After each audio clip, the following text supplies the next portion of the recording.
Hello students, welcome to our channel easy math learning. This is Komal Chauhan और आज हम start करने जा रहे हैं एक्सरसाइज 5.2 का क्वेश्चन 4। इसमें हम 3 क्वेश्चन आपके कंप्लीट करने वाले हैं, 4, 5 एंड 6। ठीक है बच्चों, इसके जो क्वेश्चन नंबर 3 तक के पार्ट हैं ये सभी ऑलरेडी चैनल पे अपलोड कर दिए गए हैं, तो आप जाके ज़रूर देखना उनको। चलिए स्टार्ट करते हैं क्वेश्चन नंबर 4। तो बच्चों क्वेश्चन नंबर जो 4 है इसमें आपको स्टेटमेंट पढ़नी है। सबसे पहले what is the statement, see which term of the AP series है इसके अंदर।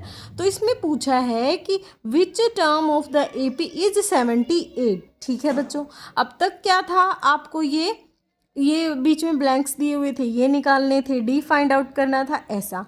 अब हमसे पूछा गया है कि एक एपी सीरीज़ है, हमें पता है कि एपी सीरीज़ है, इसमें पूछा है कि कौन से नंबर पे ये टर्म आएगी 78। क्लियर है बच्चों ये क्वेश्चन। चलिए इसका सॉल्यूशन हम स्टार्ट कर लेते हैं। तो बच्चों इसका सॉल्यूशन करते हैं स्टार्ट। इसमें आपको एक एपी सीरीज़ दी गई है 3, 8, 13, 18 एंड सो ऑन।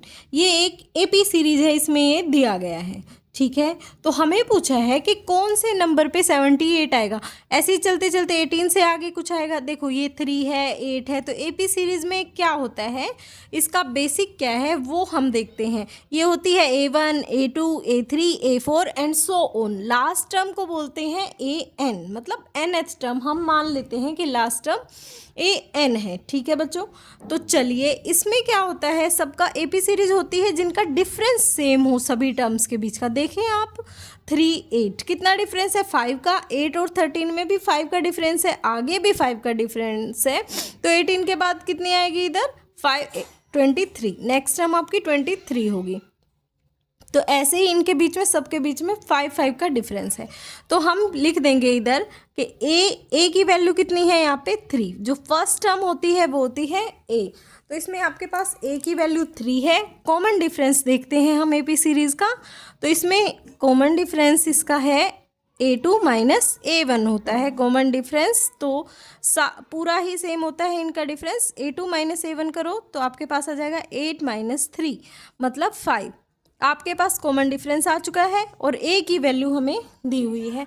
तो हमें क्या देखना है कि 78 कौन से नंबर पर आएगा। तो हम क्या करेंगे, let 78 is the nth term of the AP. ठीक है, हम मान लेते हैं कि ये कोई भी nth टर्म है एपी सीरीज की। ठीक है बच्चों, तो nth टर्म जो होती है उसकी वैल्यू क्या होती है वो देखो आप, an हमारे पास होती है a plus n minus 1 d।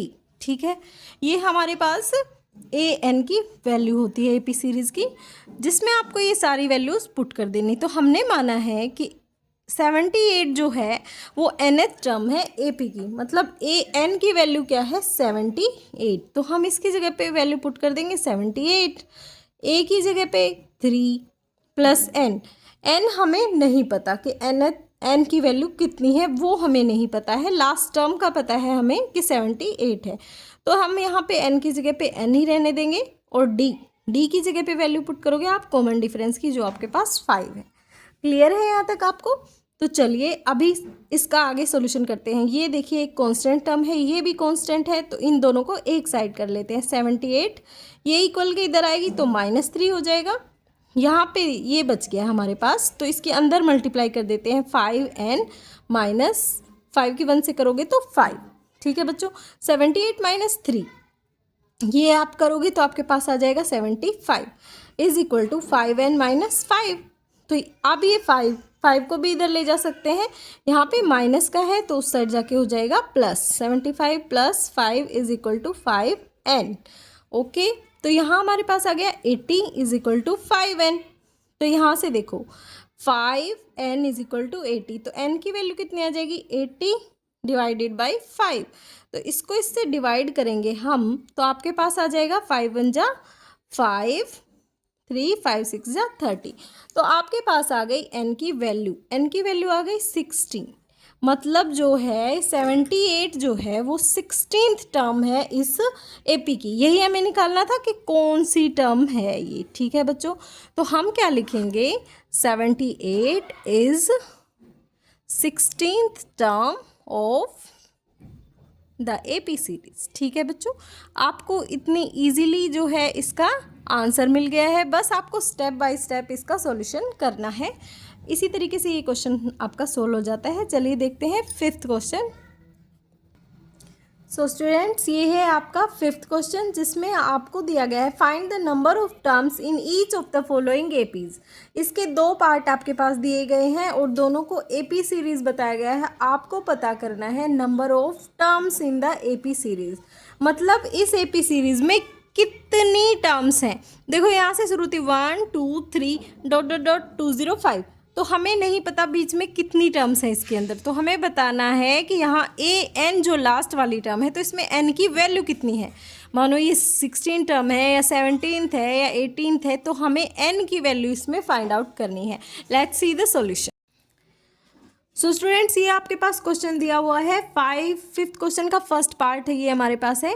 देखो इसमें एक सीरीज दी गई है, ये एपी सीरीज है, तो हमें बताना है कि इस सीरीज में कितनी टर्म है। जैसे 1 2 3 आगे डॉट डॉट है, तो हमें पता नहीं है बीच में कितनी टर्म है। लास्ट टर्म दी गई है आपके पास 205, तो लास्ट टर्म को क्या बोलते हैं, an। लास्ट टर्म हमारे पास an होती है, जो आपके पास 205 है। क्लियर है बच्चों, तो हमें n की वैल्यू फाइंड आउट करनी है यहाँ पे कि इस एपी सीरीज में कितनी टर्म्स है टोटल। ठीक है, तो डी की वैल्यू निकालने के लिए क्या करेंगे, a2 minus a1, a2 minus a1। a2 आपके पास 13 है और a1 7 है, 13 में से 7 गई तो आपके पास वैल्यू बच गई 6, तो हमारे पास डी की वैल्यू भी आ गई है।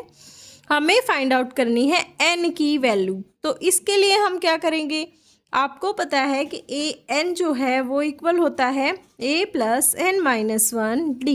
ये हमारे पास an की वैल्यू होती है, तो हम इसमें जस्ट सारी वैल्यूज़ पुट कर देंगे जो जो हमारे पास हैं। हमारे पास an की वैल्यू है 205, a की वैल्यू 7, n की वैल्यू हमें फाइंड आउट करनी है। ये वैल्यू हम n को n ही लिखेंगे और d की जगह पे पुट कर देंगे 6। ओके, तो यहाँ पे देखो कांस्टेंट टर्म है, ये भी कांस्टेंट, इन दोनों को कर देते हैं एक साइड और इधर बच गया n माइनस 1 इंटू 6। क्लियर, तो यहाँ देखो 205 में से अगर 7 माइनस करते हैं तो आपके पास कितना बच गया, आपके पास बचता है 198। 198 इधर 6 के अंदर मल्टीप्लाई करो, 6n माइनस 6। ठीक है, 6 की 1 से करेंगे तो 6। अब देखो ये कांस्टेंट टर्म, ये कांस्टेंट टर्म 198, इसको इधर लाएंगे plus 6 is equal to 6n। ठीक है, तो यहाँ से आपके पास क्या आ गया, 204 इज इक्वल टू 6n। ठीक है बच्चों, अब देखो n की वैल्यू क्या आ जाएगी, 204 बाय 6, इससे इसको कट करेंगे तो आपके पास आ गया 34, मीन्स n की वैल्यू आ गई 34। हमें फाइंड आउट करनी थी n की ही वैल्यू कि इस एपी सीरीज में टोटल कितनी वैल्यूज़ हैं। तो ठीक है, तो हम क्या करेंगे, फाइंड द टर्म, हमें निकालना था find the terms in the AP series. तो terms of the AP series कितनी आ गई, 34। ठीक है, terms of the AP series equal to 34, मतलब ये इस सीरीज में टोटल 34 टर्म्स हैं। क्लियर है, चलिए इसका सेकंड पार्ट भी सेम इसी तरीके से निकलेगा, वो भी देख लेते हैं। सो ये है फिफ्थ क्वेश्चन का सेकंड पार्ट, जिसमें आपको ये एपी सीरीज दी गई है और आपसे पूछा गया है कि इस एपी सीरीज में कितनी टर्म्स हैं। सेम फर्स्ट पार्ट की तरह ही सेकंड पार्ट है, हमें बताना है कि ये टर्म्स टोटल कितनी हैं। तो लास्ट टर्म को हम क्या बोलते हैं, a1 a2 a3 and so on an। तो an की वैल्यू हमारे पास आ गई -47, a की वैल्यू आपके पास है 18। अब आपको फाइंड आउट करनी है d की वैल्यू, तो d की वैल्यू के लिए क्या करेंगे, a2 माइनस a1। ओके, तो a2 देखो यहाँ पे क्या है 15, 1/2, ये इसका मतलब क्या है 15.5 जो है a2 की वैल्यू है और 18।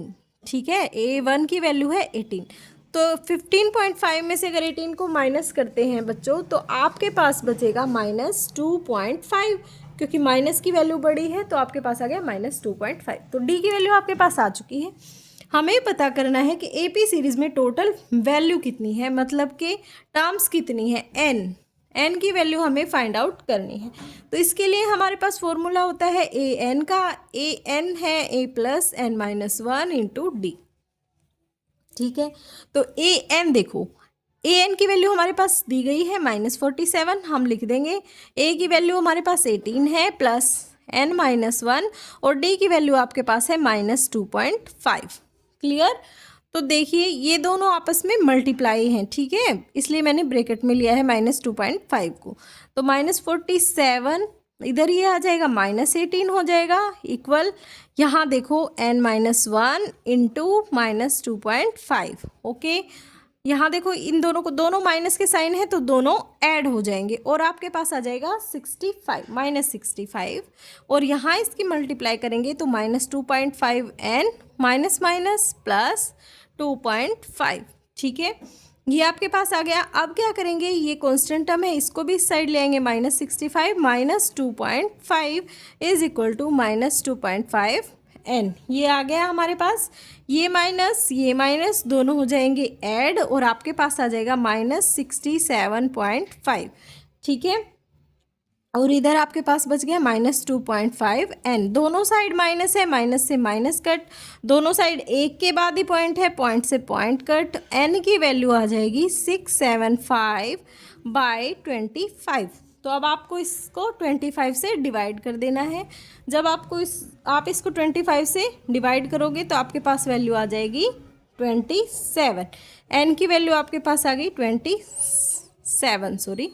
तो मतलब इस एपी सीरीज़ में टोटल जो वैल्यूज़ हैं वो 27 हैं, ठीक है। तो टर्म्स कितनी है आपके पास, 27।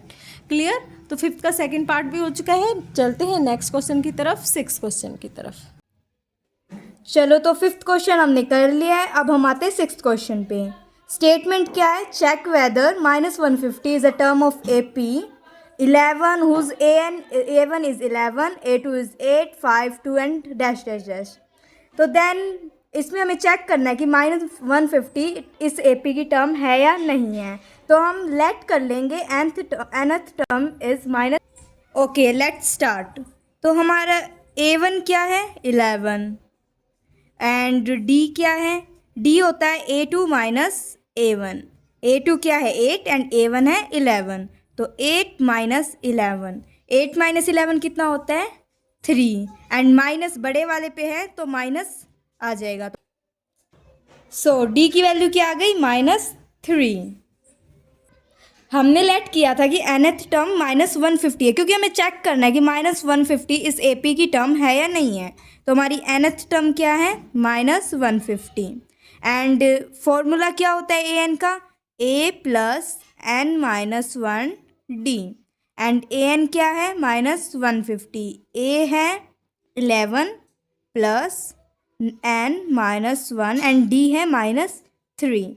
अब -150 ये इक्वल के यहाँ पे 11 प्लस में है तो यहाँ पे माइनस में हो जाएगा, एंड यहाँ पे n-1 एंड -3, एंड जब हम -150 एंड -11 को सॉल्व करेंगे तब आएगा -161, एंड इक्वल टू इसकी ब्रैकेट में अंदर मल्टीप्लाई करवा देंगे -3n एंड ये +3।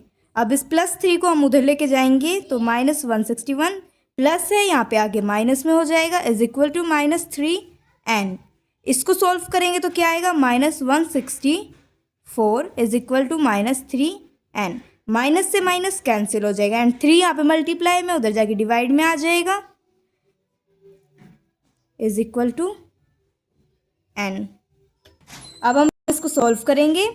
3 से एक कट कितने पे आएगा, 3 5 ज़ा 15 एंड 1 आया तो है ना। 3 की टेबल में 14 कितने पे आता है, आता ही नहीं है। 4 पे कितना आता है, 12, 4 पे 12 आता है, 2 बचेगा, एंड फिर हम पॉइंट लगाएंगे, 0 आएगा नीचे, एंड फिर क्या होएगा, 6 पे 18। बट ये तो हमने देखा कि है ना पॉइंट में वैल्यू आ गई, बट n कभी भी पॉइंट में हो ही नहीं सकता। n की वैल्यू हमेशा होल नंबर होनी चाहिए। यहाँ से क्या प्रूव हो गया कि जो -150 है इस AP की टर्म है ही नहीं। So -150 is not the term of this AP series. So students आज के लिए इतना ही। मिलते हैं नेक्स्ट वीडियो में नेक्स्ट क्वेश्चन के साथ। वीडियो अच्छी लगे तो like share and subscribe my channel. Thank you so much for watching.